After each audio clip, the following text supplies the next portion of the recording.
Good morning, everybody. This is Jeffe Kennedy, author of fantasy romance and romantic fantasy. I'm here with my first cup of coffee. Slurp that baby down. That's good. Today is, say it with me, Friday! Woo! December 3rd. I'm outside again this morning. For those of you on video, I thought it's not that cold out. I mean, it's like 40 degrees Fahrenheit, 36 degrees Fahrenheit. Yes, mother, I know that feels cold to you. But I have my wrap on, I have my fingerless gloves on, my Claire from Outlander fingerless gloves that my friend knitted for me. Aren't they beautiful? Ah, they are, however, fraying. I keep thinking I should take like a needle and thread and try to ravel these again. It's like a couple of stitches came loose. But if you hold them like this, they look beautiful.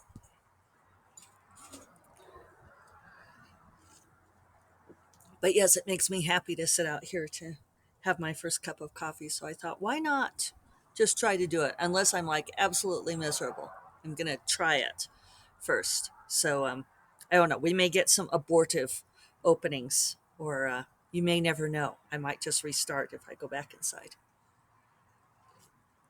Life is a mystery. And I'm looking at something that appears to have fallen because I haven't been out here in a couple days. I'm going to go check it out. Hang on. It was a little bell. I'm not quite sure where it fell from. I don't remember having it. I think that these may have been wind chimes that were hung on the front portal when we first moved in that I took down because there was too many of them. There were too many of them, and they were too loud. Now, I was going to hang it on something, but I don't see anything readily available. So, anyway, hmm. uh, coming along on Gray Magic, early stages still.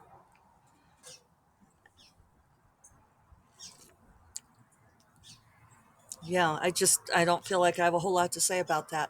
I did contact Amazon. I ended up emailing them because I couldn't get anyone on the phone. So cross your fingers for me that they will have been nice about the date and not just canceled my pre-orders. Ugh, ugh, ugh, ugh. But the good news on the submission is that there's a second editor interested. I've had two passes. The first is my dream editor who just like reads my book, says she really likes it, and then passes because she's never going to buy a book from me. And then the other one is from a male editor who said he thought it wasn't scary enough. And I didn't, Sarah offers me, if I want to see the actual text of what they say, or she'll say, the TLDR is this. And so she said his could be summarized as that he thought it wasn't scary enough. And she says if I want to see what they write, she'll send it to me. Some writers want to see how sausage is made, others don't.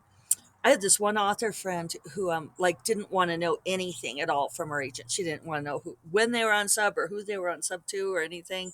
I'm like, it's just a little bit precious. I mean, this is your business after all.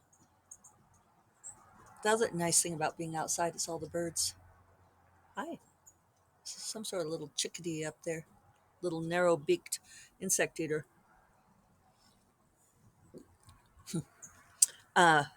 Which is probably distracting for you guys, but hey, you get what you get.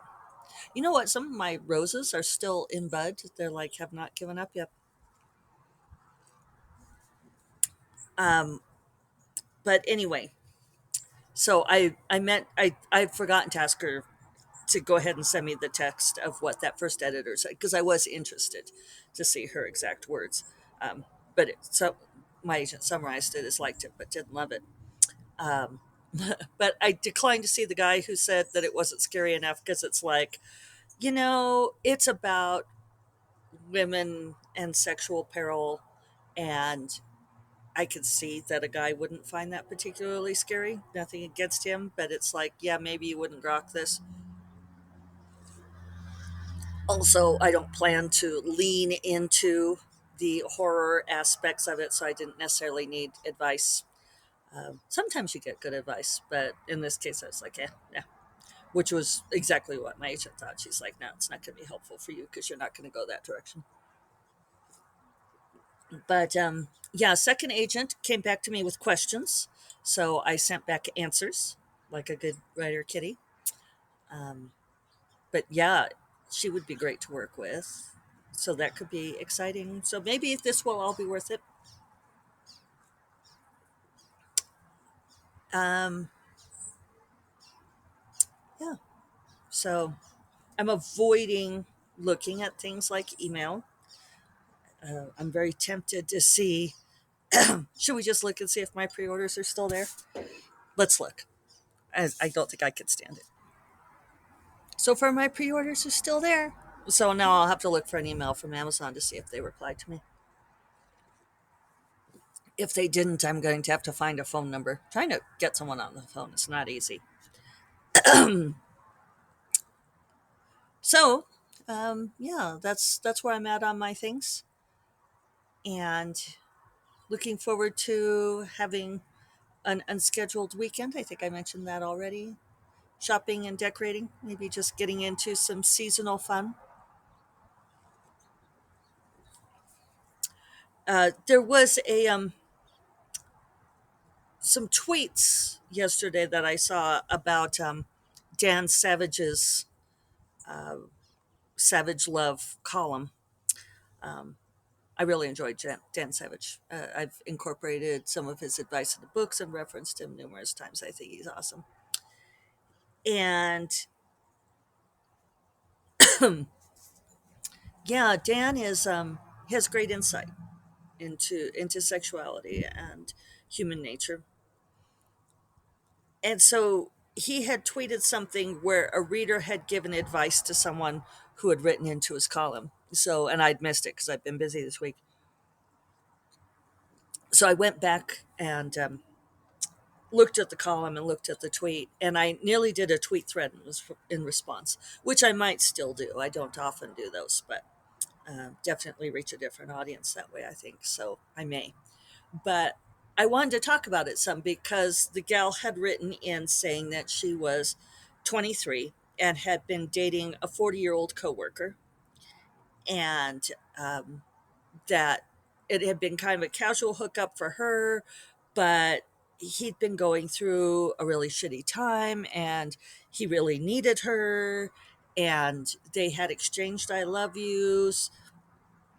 But her family felt like he was not good for her, and that she had fallen into bad habits with him, old bad habits, and which I assume means drugs or drinking, smoking possibly. But uh, I think Dan commented that she was probably not talking about.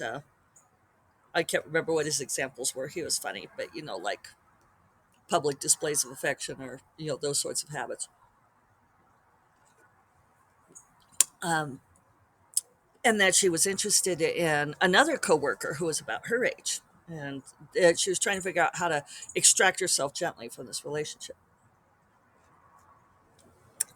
But someone else had responded, and this was what Dan Savage had tweeted, was that she's 23 and he's 40, and that she needs to get out of the relationship, that there are a lot of red flags, especially about him being um, demanding exclusivity and being like, oh, that he's going through such a shitty time and that he really needs her.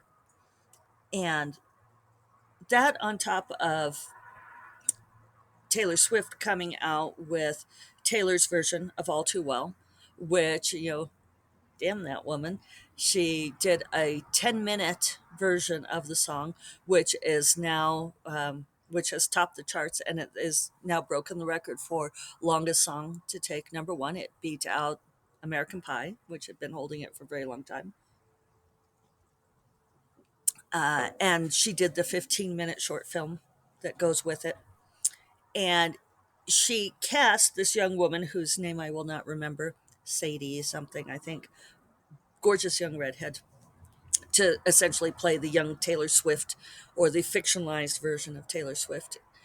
And the girl in the video is 19 and Taylor was 20, turning 21. So the actress is 19. And I've seen some interesting commentary on it because people are saying, looking back on this, at the time it didn't seem like that big of a deal because Taylor Swift was 20 and Jake Gyllenhaal was 29. That's who the song is based on, her relationship with him and how he broke her heart. And I think it's a resonant song because it does evoke that being 20 years old and being so in love for the first time, and having your heart broken, and in her, she evokes it so well, all too well. See what I did there?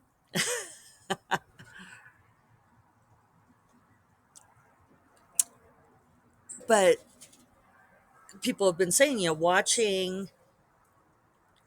watching this actress, this 19-year-old actress, play this role with the older actor, um, you know that with sort of the eyes of older age, looking back, seeing what a baby she is, that she's a young woman, but she's also really, really young.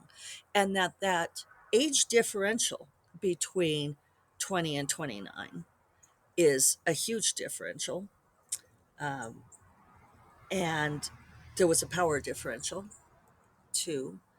And at the time, we think this isn't a big deal, but it is. It really is. And and the thing is it's supposed to be up to the young woman to control this, but really it's got to be the men who deal with this, because when you're a young woman like that, you think you think you're fine, and you're not. um, and it put me in mind of a relationship that I had when I was 22. Yeah, I just turned 22 and starting graduate school, and I dated this guy who was 40, and he had come back to school, and as an undergraduate. And looking back on it, I can see so many things very, very clearly, um, that he was very threatened by me already having my bachelor's degree, being 22 and being in a PhD program. And here he was 40, and, he'd been divorced, and his job hadn't worked out. He'd had sort of a series of jobs, and he didn't have much money. And I was a graduate school student. I didn't have any money, but he was always like getting me to buy stuff, um, which looking back on it, it's like, hmm. And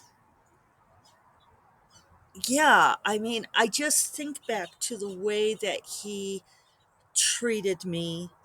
Um, it's probably the most abusive relationship I've ever been in, and for all of that, it was fairly benign. I mean, he wasn't physically abusive or anything like that, but he was emotionally manipulative.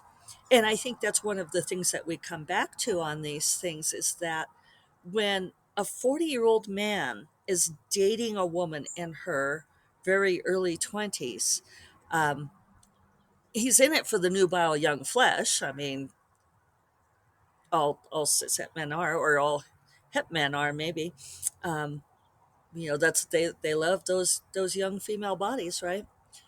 But they're also in it for the control. And I think that's what people were responding to in Dan Savage's column, was that they're like, this guy is trying to control this woman, and that was what she was responding to. And somebody else commented, and I thought it was very amusing and warm in a way, saying that when you're 23, that you should be free to go out and fuck anybody you want to fuck, because you don't necessarily get to do that again in your life. And you don't need to be hooked up with some 40-year-old guy who's going through a lot of shit, right? That's not your job to save them. And boy, do they grab on. And so looking back, I can really see that. I can see how he, just all the little things, but how he tried to shape me to his specifications, which did not work out for him. But and it was funny because he did meet my folks, and my mom was 46 at the time, and he would go on about how beautiful and fuckable my mom was. And it's like, really?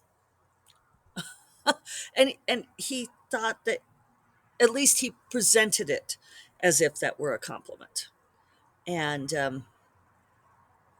yeah, it was a weird thing. So I think that it's just important to remember that if you are a young woman, you know we just think we know things at that age that we just haven't figured out yet. We just don't have that perspective. We know a lot, but we just, yeah, don't have the context for everything. But these guys do know it, and I do think that we need to hold their feet to the fire over it. I had a friend from high school that, as we aged into our 20s and so forth, that he kept dating 18-year-olds, and finally we were like, dude, this is getting creepy. It was okay to date 18-year-old girls when you were 18, but now that you are 27, it's getting creepy. And you'd be like, I don't know why. And it's like, yeah, you do know why. Or let us explain it to you. It didn't necessarily change his behavior, but I think we do need to call people out for this sort of thing. Um, and there will always be those who say, I met my true love when we were in high school, and we've been married for 50 years and it worked out great. That's good. Wonderful. But that doesn't mean that it works for everyone. And for the most part, it does not work for everyone. Um, you are still figuring your shit out, right? So that's what's on my mind today. Um, yeah, I mean, just some of these things with, you know, young women being manipulated is definitely one of my themes, whether it's scary or not. There's big hint. And, I think we have to really, this is a battle we need to fight. Uh, and I think it's got to be with the guys. I think that these guys have got to be held accountable for, that they don't get to just go romp through the field of untouched tulips, as it were, or barely touched tulips.